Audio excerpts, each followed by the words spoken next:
السلام علیکم تمام ناظرین کو اردو پوائنٹ نیوز پوائنٹ میں خوش آمدید کہتے ہیں۔ عمران خان کا اکانومسٹ میں ایک نیا آرٹیکل چھپ گیا ہے۔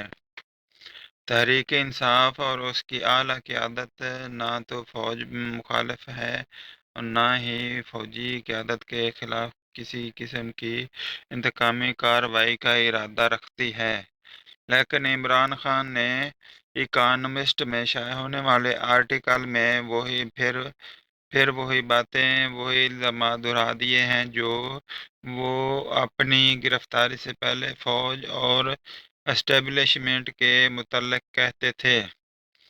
چند دن پہلے ایک پریس کانفرنس میں موجودہ chairman P T I barrister Gohar Ali Khan نے تو اس خواہش کا بھی اظہار کیا تھا کہ تحریک انصاف تو اسٹیبلشمنٹ کے ساتھ معاملات ٹھیک کرنے کے لیے ان سے ڈائیلاگ کرنا چاہتی ہے۔ تحریک انصاف کے سیکرٹری اطلاعات کا کہنا تھا کہ عمران خان نے اپنی گرفتاری سے قبل ہی ایک کمیٹی بنا دی تھی جس کا مقصد اسٹیبلشمنٹ سے بات چیت کے ذریعے معاملات کو درست کرنا تھا۔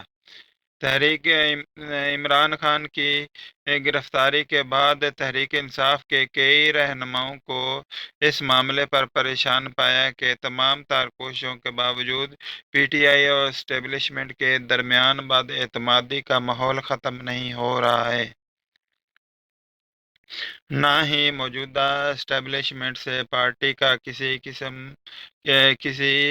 قسم کا کوئی رابطہ ہوا ہے۔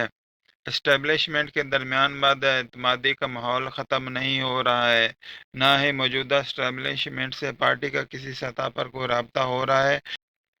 فوج کے ساتھ اپنے تلخ ماضی کو بھلا کر تحریک انصاف اور اسٹیبلشمنٹ کے ساتھ اچھے تعلقات قائم کرنے کی کوشش کا اظہار کرتی ہے۔ کسی بھی طرح فوج سے نہ لڑائی چاہتے ہیں، نہ ہی فوجی قیادت کے خلاف کسی قسم کا تاثر دیا جاتا ہے۔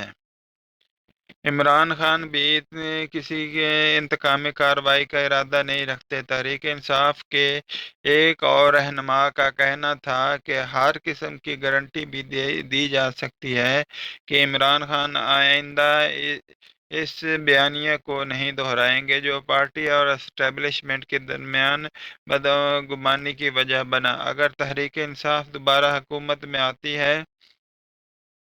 تو وہ اسٹیبلشمنٹ سے ٹکراؤ والی صورتحال ہرگز پیدا نہیں کرے گی۔ میں نے خود تحریک انصاف کے ایک رہنما سے پوچھا ہے کہ کون عمران خان کی گارنٹی دے گا کہ وہ